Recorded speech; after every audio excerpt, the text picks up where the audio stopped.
Breaking చూస్తున్నాం. మాచర్లలో political మంటలు కొనసాగుతూనే ఉన్నాయి. ఎమ్మెల్యే పిన్నెల్లి కోసం పోలీసు బృందాలు ముమ్మరంగా గాలిస్తున్నాయి. ఇప్పటికే లుకౌట్ నోటీసులు సైతం జారీ చేసిన నేపథ్యంలో విమానాశ్రయాల్లో సైతం తనిఖీలు కొనసాగుతున్నాయి. మరోవైపు పిన్నెల్లి చర్యకు నిరసనగా చలో మాచర్లకు పిలుపునిచ్చింది టీడీపీ. అయితే చలో మాచర్లకు అనుమతి లేదంటున్న పోలీసులు అవాంఛనీయ ఘటనలేవి జరగకుండా ముందస్తు అరెస్టులు చేస్తున్నారు. ఇందులో భాగంగానే మాచర్లకు వెళ్లేందుకు యత్నించిన టీడీపీ నేతలు బ్రహ్మారెడ్డి, నక్కా ఆనందబాబు, జీవిని హౌస్ అరెస్ట్ చేశారు పోలీసులు. ప్రస్తుతం మాచర్లలో 144 సెక్షన్ కొనసాగుతోంది. భారీగా పోలీసులు మోహరించి మాచర్లకు వచ్చే వాహనాలను తనిఖీలు చేస్తున్నారు. మాచర్ల ఘటనపై సీరియస్ గా ఉన్న ఈసీ పాల్వాయ్ గేట్ పోలింగ్ కేంద్రం పీఓ సిబ్బందిపై కూడా చర్యలు తీసుకుంది. ఈవీఎంలు ధ్వంసం సమయంలో పిన్నెల్లిని అడ్డుకోకపోవడంపై సిబ్బందిపై సస్పెన్షన్ వేటు వేసింది. ఘటనపై సాయంత్రంలోగా వివరణ ఇవ్వాలని ఆదేశించింది కేంద్ర ఎన్నికల సంఘం.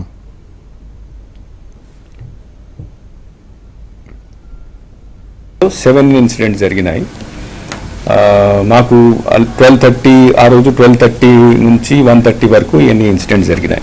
దాంట్లో ఒక ఇన్సిడెంట్లో పోలింగ్ స్టేషన్ నెంబర్ 202లో సబ్ ఇన్స్పెక్టర్ రెంట్ చింతాల ఆయన కోర్టులో మెమో దాఖలు చేయడం జరిగింది. ఆ మెమోలో he has mention that mister P Ramakrishna Reddy he has been mentioned as accused number 1. తర్వాత afternoon it was some video was released, so that video is correct, and then apart from filing this memo 2 days back a file memo చేసిన తర్వాత ఆయన arrest చేయడం కోసం ప్రయత్నాలు start అయినాయి. నిన్న రాత్రి ఈసీ మళ్ళీ ఇప్పుడు దాకా ఎందుకు చేయలేదు, చాలా సీరియస్గా దీన్ని తీసుకొని you should arrest him immediately orders కూడా ఇవ్వడం జరిగింది. పిన్నెల రామకృష్ణారెడ్డి గారు మాచర్ల నియోజకవర్గంలో చాలా దారుణాలు జరిగిపోయాయి. కొన్ని చోట్లయితే అసలు పోలింగ్ స్టేషన్లోకి వైఎస్ఆర్ కాంగ్రెస్ పార్టీ ఓటర్లు వెళుతుంటే వారిని వెళ్ళకోకుండా అడ్డుకొని కొట్టి తన్ని గాయపరిచి బయటికి పంపించినటువంటి సంఘటన చూశాం. దాని మీద అనేక సందర్భాల్లో ఆ రోజున చివరికి పిన్నెల రామకృష్ణారెడ్డి గారు కూడా ఆయన రిపోర్ట్ చేయడం జరిగింది, ఫోన్లు చేయడం జరిగింది. కానీ ఎవరు పోలీసులు రిస్క్కి రాలేదు. పిన్నెల రామకృష్ణారెడ్డి గారు దాన్ని పగలగొట్టాడని చెప్పబడుతున్నటువంటి వీడియో ఫేక్ వీడియోనా కరెక్ట్ వీడియోనా? నెంబర్ 1. నెంబర్ 2, కరెక్ట్ వీడియో అయితే ఎలా ఎన్నికల కమిషన్ దగ్గరికి రిలీజ్ కాకోకుండా ఎందుకు లోకేష్ దగ్గర రిలీజ్ అయింది, ట్విట్టర్లో ఎందుకు పెట్టాడు, దాని మీద ఎన్నికల కమిషన్ యాక్షన్ తీసుకోవడానికి ప్రయత్నం చేయటం ఏమిటి అనే విషయాలను దయచేసి ఆలోచన చేయవలసినటువంటి అవసరం ఉందని ఈ సందర్భం. పోటీ చేసే అభ్యర్థి ఆ వ్యవస్థని అపహాస్యం చేస్తూ ఈ విధంగా వ్యవహరించడం అంటే ఎన్నికల ప్రక్రియని అపహాస్యం చేయడం. ఈ విధంగా కూడా ఇతను అనర్హుడు, ఇతన్ని డిస్క్వాలిఫై చేయాలి, ఇతను భవిష్యత్తులో కూడా ఎన్నికల్లో పాల్గొనకూడదు అనేది మా ప్రధానమైన డిమాండ్. మాచర్ల నియోజకవర్గంలో ఎన్నికల రోజు కానీ ఎన్నికల అనంతరం జరిగిన దాడులు ప్రతిదానికి ఈ పిన్నెల్లి సోదరులే బాధ్యులు కాబట్టి వాళ్ళ మీద ప్రతి కేసులో కూడా వీళ్ళని ముద్దాయిలుగా చేరుస్తూ వాళ్ళ మీద చర్యలు తీసుకోవాలి.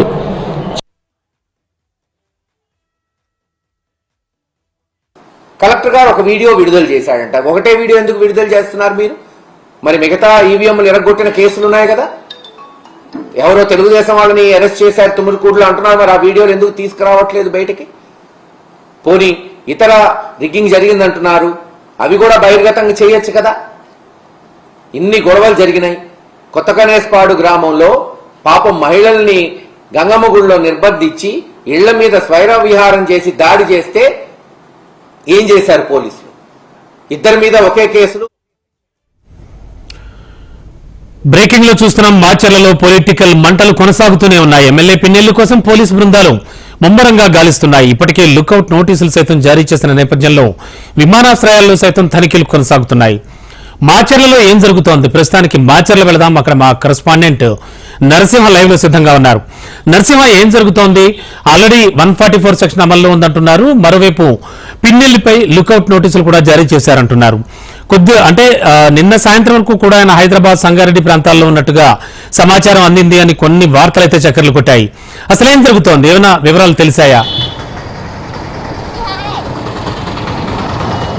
రమణ, పల్నాడు జిల్లాలోనే వస్తూ మాచర్ల, గురజాల ప్రాంతాల్లో మనం ఉన్నాం. ఇందులో భాగంగా మనం చెప్పుకుంటే కూడా పోలీసులు 144 సెక్షన్ విధించారు. అంతేకాకుండా కూడా మాచర్ల కానీ గురజాల ప్రాంతాల్లో ఎక్కడా కూడా ఎలాంటి అవాంఛనీయ సంఘటన జరగకుండా కూడా భారీగా భద్రత ఏర్పాటు చేశారు. ఇటు కేంద్ర బలగాలు ఇటు రాష్ట్ర బలగాలు ఈ మాచర్ల ప్రాంతాన్ని మాచర్ల పట్టణాన్ని పూర్తిగా పోలీసులు ఆధీనంలో తీసుకున్నారు.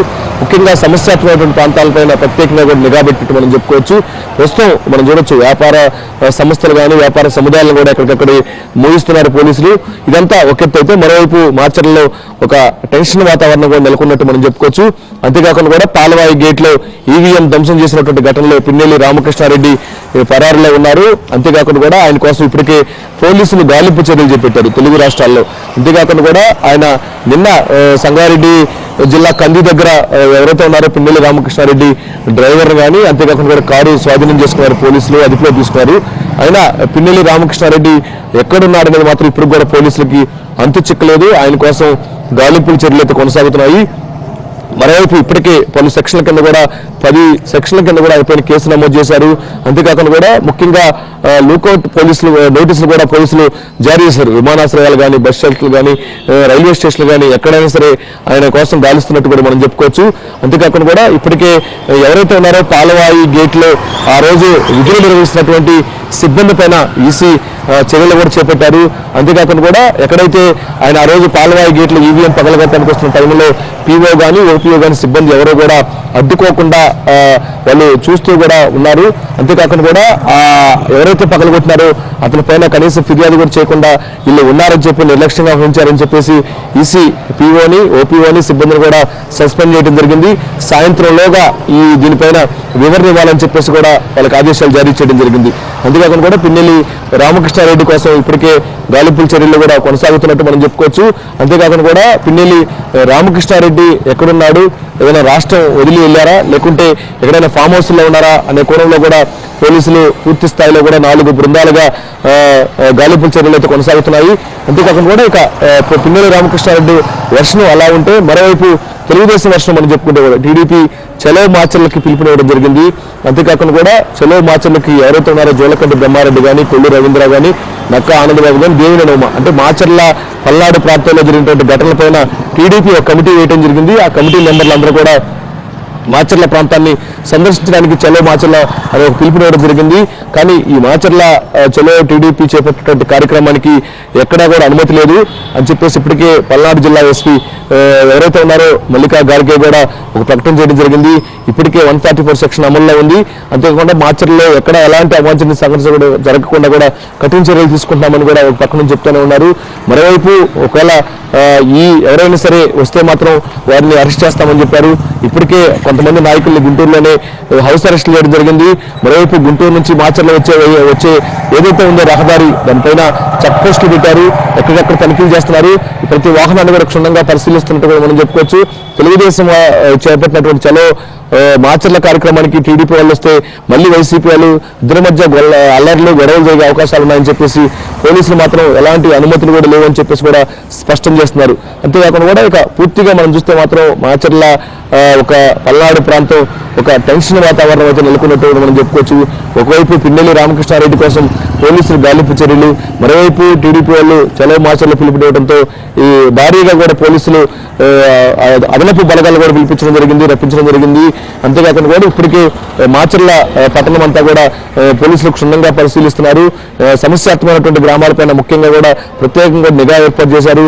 సో మొత్తంగా మనం చూస్తే మాత్రం మాచర్ల పట్టణం కానీ ఇటు గురజాల కానీ నర్సరావుపేట కానీ సత్తెనపల్లి పల్నాడు ప్రాంతంలో మాత్రం పూర్తి స్థాయిలో మాత్రం బందోబస్తు ఏర్పాటు చేశారు. కఠిన చర్యలు అయితే తీసుకుంటున్నారు పోలీసులు. Ramana. Okay, thank you Narasimha.